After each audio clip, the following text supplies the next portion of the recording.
हम अध्ययन करें वाईसीटी सॉल्व पेपर, जिसमें आज हम हल करेंगे यूजीसी नेट पेपर 2 जून 2008 का प्रीवियस पेपर। वीडियो शुरू करने से पहले यदि आप हमारे चैनल पर नए हैं तो चैनल को सब्सक्राइब कर लें यूजीसी नेट तथा हिंदी से संबंधित अन्य पठन पाठन के लिए। तो चलिए वीडियो शुरू करते हैं और देखते हैं आज के प्रश्नों को। पहले हम आपको बता दें कि 2004 से 2020 तक के लगभग सभी प्रीवियस ईयर प्रश्नों का हल हमने करवा दिया है, बस 1-2 ईयर का बचा हुआ है। तो आगे आप किस चीज़ पे या किस टॉपिक पे कौन सा वीडियो देखना चाहते हैं कमेंट करके बताएं, ताकि हम आपके लिए आगे वीडियो लाएं। पहला प्रश्न है, इनमें से कौन पश्चिमी हिंदी की बोली नहीं है? ऑप्शन है ए कौरवी, बी बुंदेली, सी मारवाड़ी और डी कन्नौजी। तो इसका सही आंसर होगा सी मारवाड़ी। मारवाड़ी जो है राजस्थानी की बोली है।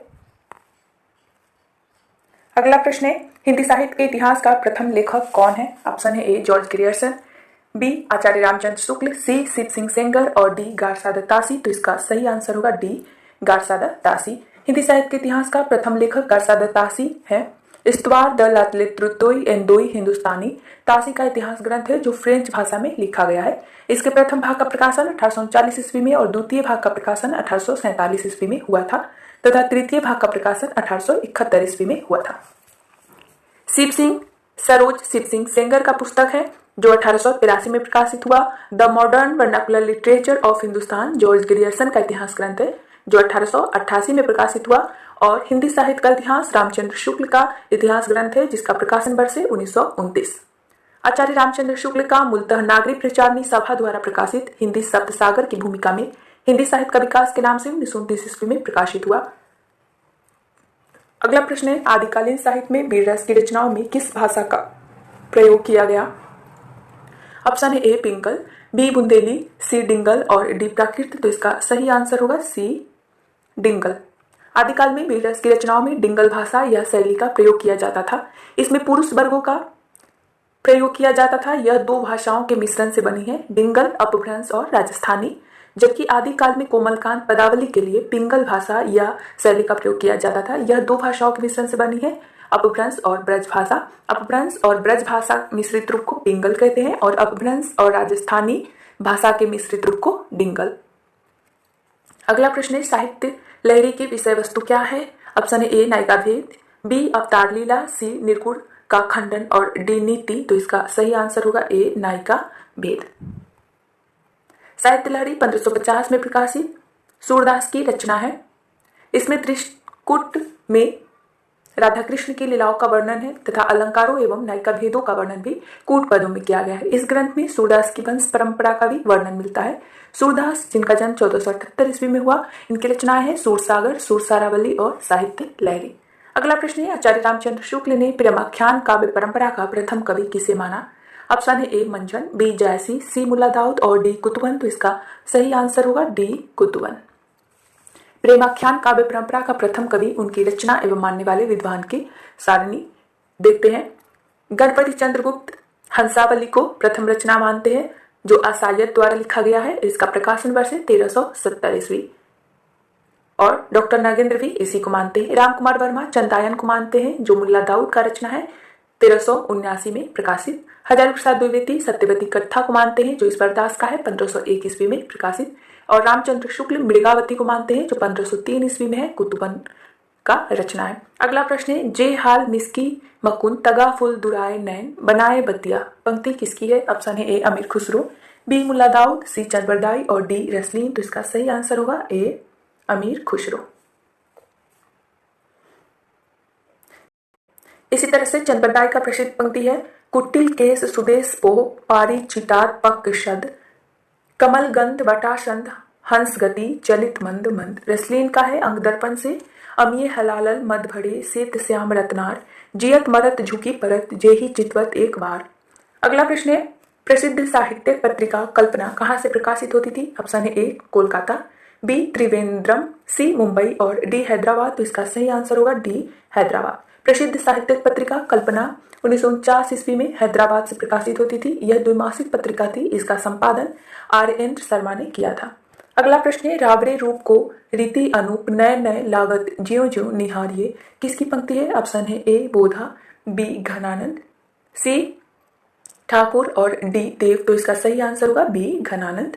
इसी प्रकार से देव की प्रसिद्ध पंक्ति है, रावरो रूप भरियो अखियान भरियो सुभरियो उनरयो सु दरियो परे। बोधा का है, कभू मिलीवो वह धीरज ही में धरे वो करे। ठाकुर का है, लोगन कवित कीवो खेल करी जानू है। इनकी प्रसिद्ध पंक्ति है। अगला प्रश्न है, केसव कही न जाई का कहिए, देखत तब रचना विचित्र अति, समुझी मन ही मन रहिए। किस कवि की पंक्तियां हैं? ऑप्शन है ए केशवदास, बी तुलसीदास, सी सूरदास और डी नंददास, तो इसका सही आंसर होगा बी तुलसीदास। अगला प्रश्न है, मिश्र बंधुओं में कौन नहीं है? ऑप्शन है ए सुखदेव बिहारी मिश्र, बी कृष्ण बिहारी मिश्र और सी श्याम बिहारी मिश्र और डी गणेश बिहारी मिश्र, तो इसका सही आंसर होगा बी कृष्ण बिहारी मिश्र। श्याम बिहारी मिश्र, सुखदेव बिहारी मिश्र और गणेश बिहारी मिश्र तीनों भाई थे तथा मिश्र बंधु के नाम से जाने जाते थे।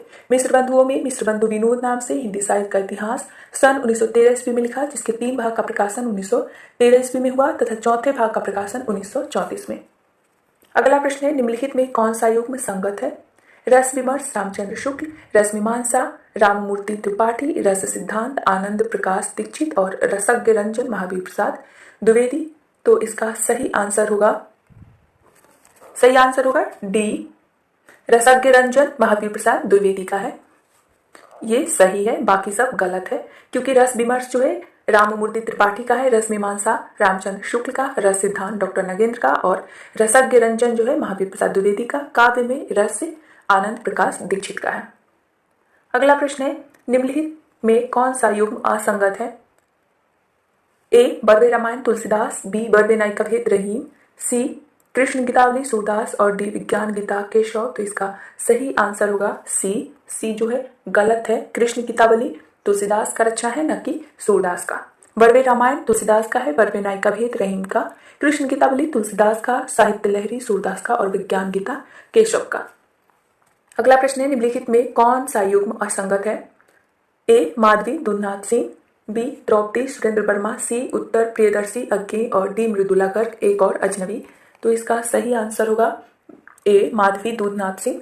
माधवी दूधनाथ सिंह का नहीं है, भीष्म साहनी का नाटक है, इसलिए यह जो युग्म है संगत नहीं होगा। माधवी 1955 भीष्म साहनी का नाटक है, द्रौपदी 1972 सुरेंद्र वर्मा का नाटक है, उत्तर प्रियदर्शी 1967 अज्ञे का गीति नाट्य है, एक और अजनबी 1998 ईस्वी मृदुला गर्ग का नाटक है, यम गाथा 2000 ईस्वी दूधनाथ सिंह का नाटक है।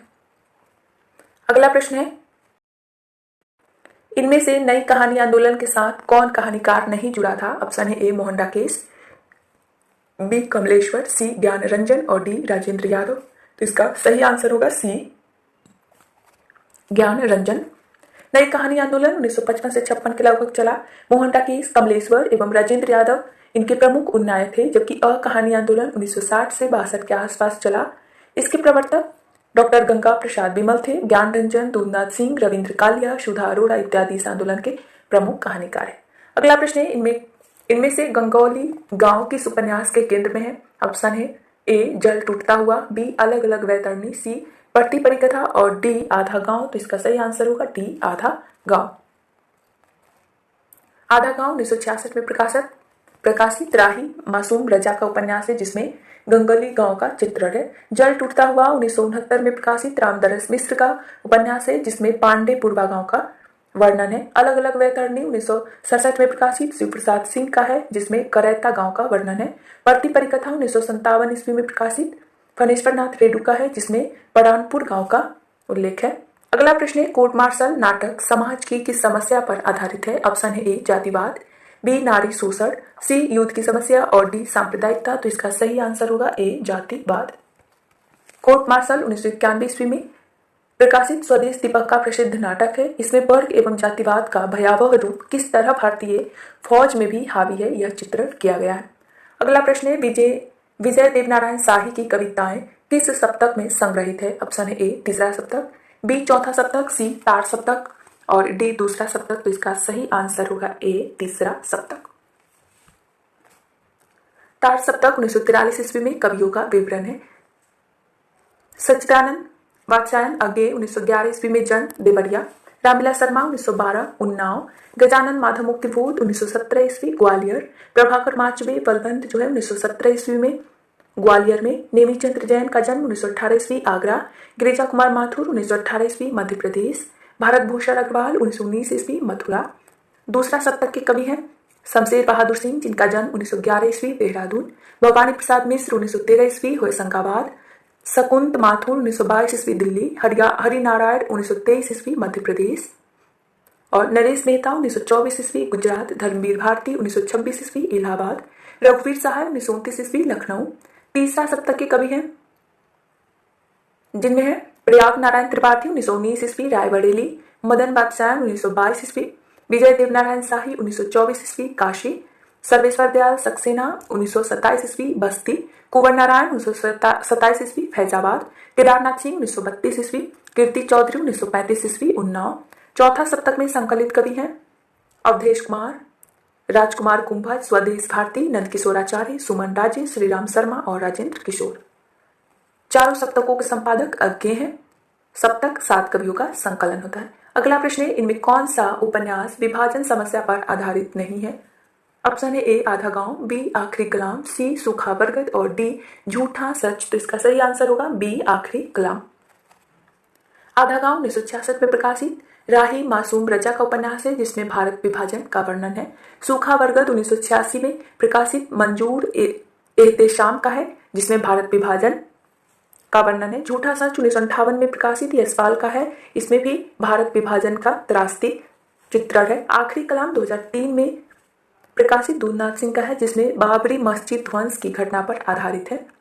अगला प्रश्न है, छायावाद का पतन किसका ग्रंथ है? ऑप्शन है ए नामवर सिंह, बी विजय देवनारायण शाही, सी डॉक्टर देवराज और डी देवराज उपाध्याय। तो इसका सही आंसर होगा सी डॉक्टर देवराज। ये बहुत बार पूछा है, इसे ध्यान में रखिए। छायावाद 1948 में प्रकाशित डॉक्टर देवराज का ग्रंथ है। छायावाद 1955 में प्रकाशित नामवर सिंह का। रोमांटिक साहित्य शास्त्र 1951 में डॉक्टर देवराज उपाध्याय का। और जायसी 1983 ईस्वी विजय देवनारायण शाही का। ये सभी आलोचना ग्रंथ है। अगला प्रश्न है, थैली पर हिमालय किसकी रचना है? ऑप्शन है ए धर्मवीर भारती, बी अज्ञे, सी निर्मल वर्मा और डी शरद जोशी। तो इसका सही आंसर होगा ए धर्मवीर भारती।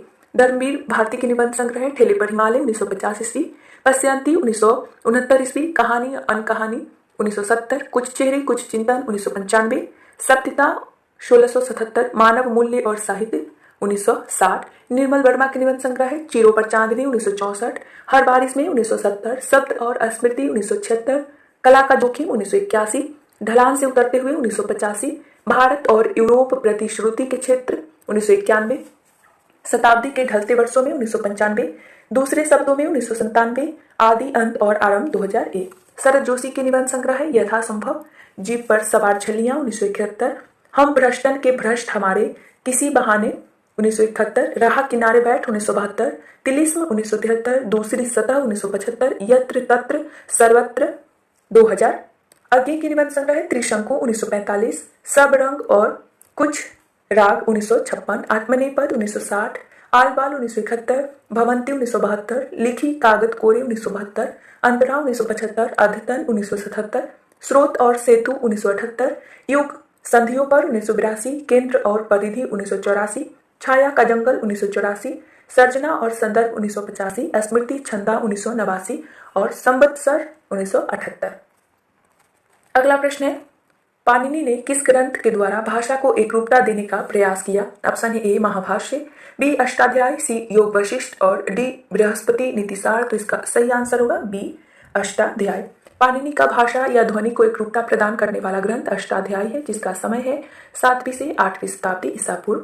पाणिनि का अष्टाध्यायी, कात्यायन की वर्तिका और पतंजलि का महाभाष्य तीनों ने मिलकर व्याकरण को उच्चतम बिंदु तक पहुंचाया। अष्टाध्यायी में प्रत्याहार सूत्र, कारक, संक्षिप्तता, शब्द व्युत्पत्ति, पद विभाग, वर्ण विकार इत्यादि वर्णन है। इसमें लगभग 400 सूत्र हैं। अगला प्रश्न है, शब्द रचना में किसका योगदान नहीं होता है? ऑप्शन है ए प्रत्यय, बी पद, सी धातु और डी उपसर्ग। तो इसका सही आंसर होगा बी पद। प्रत्यय, धातु, उपसर्ग इत्यादि के योग से शब्द का निर्माण होता है जबकि शब्दों के संघात से पद का निर्माण होता है। अतः शब्दों से पद बनता है न कि पदों से शब्द।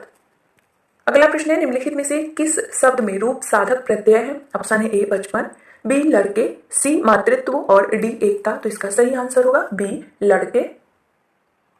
लड़के शब्द से पुरुष जाति या रूप का बोध होता है, अतः लड़के में रूप साधक प्रत्यय है। बचपन, मातृत्व, एकता शब्द भाववाचक है, अतः इन शब्दों में भाव साधक प्रत्यय है। अगला प्रश्न है, प्रकाशन काल की दृष्टि से कौन सा अनुक्रम सही है? तो इसका सही अनुक्रम होगा सी। श्यामा स्वप्न 1888 ईस्वी जगमोहन सिंह का, माँ 1929 ईस्वी विश्वाम्भर नाथ शर्मा कौशिक का, सती मैया का चौरा 1959 ईस्वी भैरव प्रसाद गुप्त का और सोना माटी 1983 ईस्वी विवेकी राय का। अगला प्रश्न है, कालक्रम की दृष्टि से निम्नलिखित कहानियों का सही अनुक्रम क्या है? तो इसका सही अनुक्रम होगा बी। सुखमय जीवन 1911 ईस्वी चंद्रधर शर्मा गुलेरी, ममता 1929 ईस्वी जयशंकर प्रसाद, गुंगे 1945, रांगे राघव, जिंदगी और जोग 1958 अमरकांत का। अगला प्रश्न है, कालक्रम की दृष्टि से पत्रिकाओं का सही अनुक्रम क्या है? तो इसका सही अनुक्रम होगा डी। आनंद कादम्बनी 1881 ईस्वी बद्री नारायण चौधरी प्रेमघन का है, मासिक पत्रिका मिर्जापुर से प्रकाशित। सरस्वती 1900 ईस्वी चिंतामणि घोष, मासिक पत्रिका काशी से प्रकाशित। श्री शारदा 1916 में प्रकाशित नर्मदा प्रसाद मिश्र का और प्रतीक 1947 में प्रकाशित अज्ञे का है, द्वैमासिक पत्रिका इलाहाबाद से प्रकाशित। सरस्वती प्रथमतः काशी से प्रकाशित होती थी, पुनः इलाहाबाद से प्रकाशित होने लगी। सन 1902 में इसके संपादक श्याम सुंदर दास थे तथा 1903 में इसके संपादक महावीर प्रसाद द्विवेदी बने। अगला प्रश्न है, निम्नलिखित काव्य संग्रहों के प्रकाशन का सही अनुक्रम क्या है? तो इसका सही अनुक्रम होगा सी। ग्रंथि 1920 ईस्वी, बेड़ा 1927, पल्लव 1928 और गुंजन 1932। इसके अलावा पंत के अन्य काव्य संग्रह है उच्छ्वास 1920 ईस्वी, युगांत 1936, युगबाड़ी 1939, ग्राम्या 1940, स्वर्ण किरण 1947, स्वर्ण किरण 1947, युगपथ 1949, उत्तरा 1949, बाड़ी 1958, कला और बूढ़ा चांद 1959, अतिमा 1955, लोकायतन 1964 और चिदम्बरा और सत्यकाम 1975। अगला प्रश्न है, कालक्रम की दृष्टि से यशपाल के निम्नलिखित उपन्यासों का सही अनुक्रम? तो इसका सही अनुक्रम होगा ए। दादा कामरेड 1941, देशद्रोही 1943, दिव्या 1945 और झूठा सच जो है इसका भाग 1 1958 और दूसरा भाग 1960। अगला प्रश्न है, कालक्रम की दृष्टि से निबंध संग्रहों का सही अनुक्रम क्या है? तो इसका सही अनुक्रम होगा सी। शिव शंभू की चिट्ठी 1904 से 5 ईस्वी में प्रकाशित बालमुकुंद गुप्त का निबंध है। रसज्ञ रंजन 1920 ईस्वी महावीर प्रसाद द्विवेदी, श्रृंखला की कड़ियां 1942 ईस्वी महादेवी वर्मा और कल्पलता 1950 ईस्वी हजारी प्रसाद द्विवेदी। अगला प्रश्न है, कालक्रम की दृष्टि से अज्ञे के निम्नलिखित काव्य संग्रहों का सही अनुक्रम क्या है? तो इसका सही अनुक्रम होगा डी। इत्तेलम 1940 ईस्वी, हरी घास पर क्षणभर 1949 ईस्वी, कितनी नाव में कितनी बार 1967 ईस्वी और सागर मुद्रा 1970 ईस्वी। अगला प्रश्न है, निम्नलिखित काव्य पंक्तियों को उनकी भाषा के साथ सुमेलित कीजिए। तो इसका सही मेल होगा जसु मति हरि पालने झुलावे, इसमें जो है ब्रज भाषा है। तेही अवसर एक तापस आवा, तेज पुंज लघु बयस सुहावा, इसमें जो है अवधि भाषा है। अतिरंग स्वामी सु मिली राती, बेटी राजा भोज की, इसमें जो है डिंगल भाषा है। और दखन है नगीना अंगूठी है जग, अंगूठी को हरकत नगीना है लग, इसमें जो है दक्षिणी बोली है। अगला प्रश्न है, निम्नलिखित क्रिया रचना को उसके सही भाषा रूप से सुमेलित कीजिए। तो इसका सही मेल होगा अयु अपभ्रंश, अइल भोजपुरी, आवा अवधि, आयो ब्रज। अगला प्रश्न है, निम्नलिखित काव्य ग्रंथों को उनके रचनाकारों के साथ सुमेलित कीजिए। तो इसका सही मेल होगा सतरंगिनी हरिवंश राय बच्चन, सतरंगे पंखों वाली नागार्जुन, अडिमा निराला और रितंबड़ा केदारनाथ मिश्र प्रभात। सतरंगिनी 1945 में प्रकाशित हरिवंश राय बच्चन का काव्य है। सतरंगे पंखों वाली 1959 में प्रकाशित नागार्जुन का, अडिमा 1943 में प्रकाशित सूर्यकांत त्रिपाठी निराला और रितंबड़ा 1957 में प्रकाशित केदारनाथ मिश्र प्रभात का। कुकुम 1939 में बालकृष्ण शर्मा नवीन का। अगला प्रश्न है, निम्नलिखित पंक्तियों को उनके सही अलंकारों के साथ सुमेलित कीजिए। तो इसका सही मेल होगा, मुख नहीं चंद्रमा है, अपहुंति, मुख तो चंद्र ही है, रूपक, मुख देखकर चांद का आभास हुआ, भ्रांतिमान, मुख है कि चांद, संदेह। अपनुति अलंकार होता है वहां पर जहां प्रस्तुत या उपमेय का प्रतिरोध करके अप्रस्तुत या उपमान की स्थापना की जाए। रूपक अलंकार वहां होता है जहां उपमेय में उपमान का आरोपण किया जाए। भ्रांतिमान अलंकार वहां होता है जहां समानता के कारण उपमेय की उपमान मान लेना। और संदेह अलंकार वहां होता है जहां साम्य के कारण संशय या अनिश्चित का होना। उत्प्रेक्षा अलंकार वहां होता है जहां उपमेय में उपमान की संभावना की जाए। अगला प्रश्न है, इन उपन्यासों को उनके लेखकों के साथ सुमेलित कीजिए। तो इसका सही मेल होगा, तमस, भीष्म शाहनी, पीली आंधी, प्रभा खितान, अंधेरे बंद कप, मोहन राकेश, नीला चांद, शिव प्रसाद सिंह। तमस 1973 में प्रकाशित भीष्म शाहनी का उपन्यास है। पीली आंधी 1996 में प्रकाशित प्रभा खितान का। अंधेरे बंद कमरे में 1961 में प्रकाशित मोहन राकेश का। नीला चांद 1988 में प्रकाशित शिव प्रसाद सिंह का। सूरज का सातवां घोड़ा 1952 में प्रकाशित धर्मवीर भारती का। अगला प्रश्न है, निम्नलिखित पंक्तियों को उनके सही कवियों के साथ सुमेलित कीजिए। तो इसका सही मेल होगा, द्रुत झरो जगत के जीर्ण पत्र, सुमित्रा नंदन पंत। यह तीसरा आदमी कौन है, मेरे देश की संसद मौन है, ये सुदामा पांडे धूमिल का है। तोड़ने ही होंगे मठ और गढ़ सब, ये जो है मुक्तिबोध का है। आ गए प्रियवंत केस कंबली गुफा आगे, ये जो है अज्ञे का है, असाध्य बीड़ा से। अगला प्रश्न है, निम्नलिखित शब्दों को उनके संधि के नाम के साथ सुमेलित कीजिए। तो इसका सही मेल होगा, निरोग, गुड़ संधि, निरोग में जो है विसर्ग संधि होगा। दीर्घाकार, दीर्घ संधि, सदाचार, व्यंजन संधि और प्रत्येक, वृद्धि संधि। अगला प्रश्न है, निम्नलिखित काव्य लक्षणों को उनके आचार्यों के साथ नाम के साथ सुमेलित कीजिए। तो इसका सही मेल होगा, शब्दार्थो सहितो काव्यम भाम, तदिदोषो शब्दार्थो शगुनालंकृति पुनः क्वापि, मम्मट। वाक्यम रसात्मक काव्यम, विश्वनाथ। रमणीयार्थ प्रतिपादक शब्द काव्यम, पंडितराज जगन्नाथ। अगला प्रश्न 39 से 43 नंबर प्रश्न जो है गद्यांश पर आधारित है। तो हम पहले गद्यांश को देखते हैं, फिर इस पर आधारित प्रश्नों को देखेंगे। गद्यांश है, लोक में फैली दुख की छाया को हटाने में ब्रह्म की अनंत कला जो शक्तिमय रूप धारण करती है, उसकी विश्वता में भी अद्भुत मनोहरता, कटुता में भी अपूर्व मधुरता, प्रचंडता में भी गहरी आर्द्रता साथ लगी रहती है। विरोधों का यही सामंजस्य कर्म क्षेत्र का सौंदर्य है, जिसकी ओर आकर्षित हुए बिना मनुष्य का हृदय नहीं रह सकता। इस सामंजस्य का और कई रूपों में भी दर्शन होता है।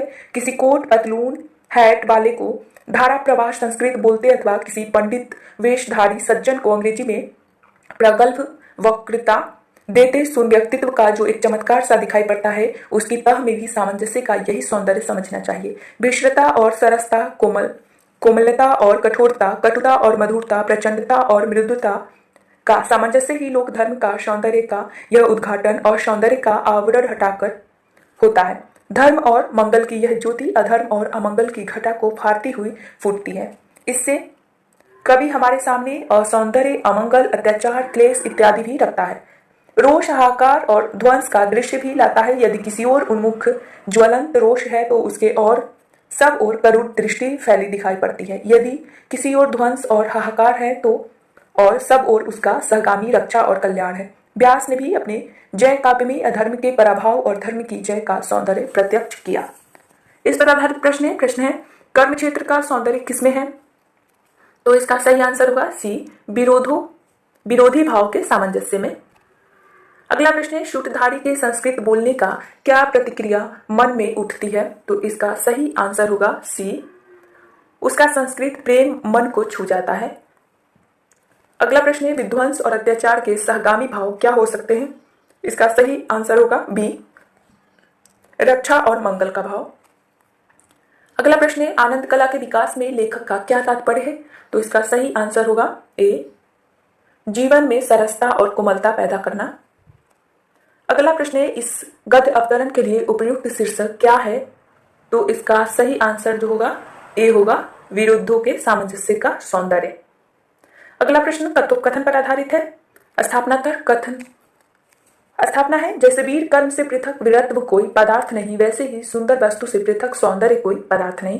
तर्क है, सौंदर्य मनोगत नहीं होता, वस्तुगत होता है। तो इसका सही कूट होगा सी, ए और आर दोनों सही है, स्थापना और तर्क दोनों सही है। अगला प्रश्न है, स्थापना है, नारी का आकर्षण पुरुष बनाता है और उसका अपकर्षण उसे गौतम बुद्ध बना देता है।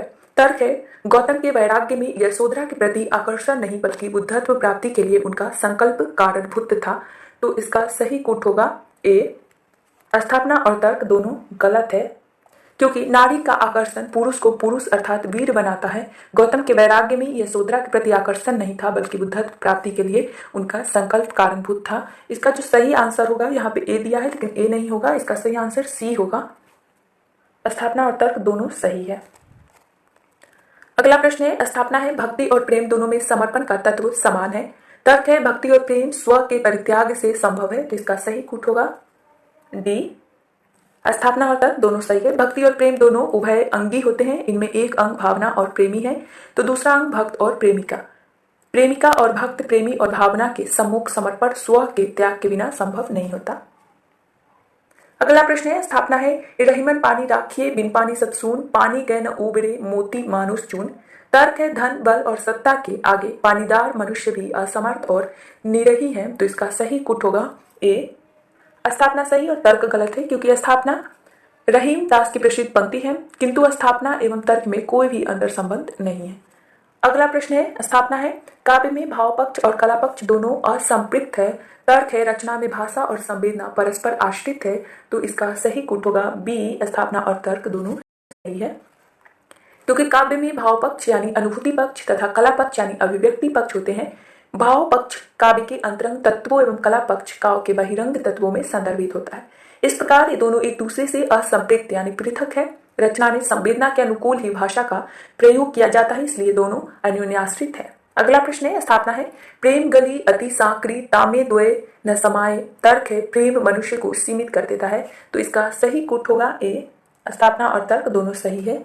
जब व्यक्ति किसी भी वस्तु या व्यक्ति से प्रेम करता है तब वह उसमें किसी अन्य का हस्तक्षेप स्वीकार नहीं करता, इसलिए वहां पर व्यक्तिगत या अपनत्व की भावना का जन्म होता है जो मनुष्य को सीमाओं में सीमित कर देता है। अगला प्रश्न है, स्थापना है, जो ज्ञान मानवता को पीस डाले वह ज्ञान नहीं कोल्हू है। तर्क है, सच्चा ज्ञान मनुष्यता को उन्नत करता है, उसे नष्ट नहीं करता। तो इसका सही कूट होगा बी, स्थापना और तर्क दोनों सही है। जिस ज्ञान से मानवता का पतन होता है वह कोल्हू के समान सीमित दायरे में रहकर अनिष्टकारक हो जाता है। सच्चा ज्ञान मनुष्यता मानवता को उच्चतम स्तर तक ले जाता है। तो आज के लिए इतना ही। वीडियो उपयोग लगा हो तो लाइक जरूर करिए, चैनल पे नए हैं तो चैनल को सब्सक्राइब कर ले। आगे हम अगले भाग में